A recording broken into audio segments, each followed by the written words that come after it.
তুমি নিজে রোজগার করো বলে তুমি মাকে যা ইচ্ছা তাই বলতে পারো? তুমি যখন মায়ের সাথে দুর্ব্যবহার করো তখন তোমার খারাপ লাগে না? তুমি নিজে রোজগার করো বলেই না তুমি মার সাথে যেরকম ইচ্ছা ব্যবহার করবে। কাল সকালের কথা তোমার মনে আছে দিদি? কাল তোমার মা এমন কি বলেছিল যে মাকে তুমি জানা তা বলে অপমান করেছো?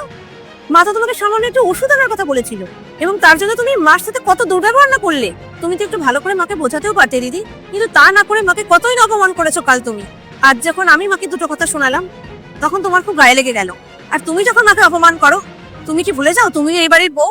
তুমি ঠিকই বলেছো রিয়া, আমার মার সাথে এরকম ভাবে কথা বলাটা উচিত হয়নি। আসলে আমি ভাবছিলাম যে এই ঘরে আমি এখন রোজগার করি, তো আমার কথা সবকিছু চলবে, এই ভেবে আমি একটু মিসবিহেভ করে ফেলেছিলাম। মা, আমাকে ক্ষমা করে দেবেন। আমি আজকের পর থেকে আর কোনোদিন এরকম বাজে ব্যবহার আপনার সাথে করব না, কারোর সাথেই করব না। না না বৌমা, ক্ষমা চাওয়ার কোনো দরকার নেই। আসলে আজকালকার জেনারেশন না বাবা মাকে বোঝা মনে করে। তারা ভাবে কি জানো, যে নিজের পায়ে দাঁড়িয়ে গেছে তাই বাবা মাকে আর প্রয়োজন নেই।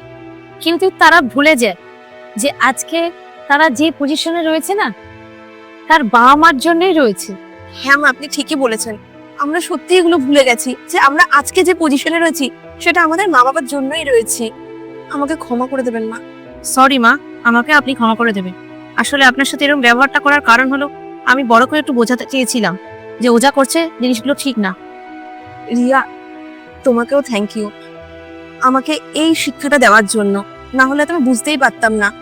আর মার সাথে দিনের পর দিন এই খারাপ ব্যবহারটা হয়তো আমি করেই যেতাম।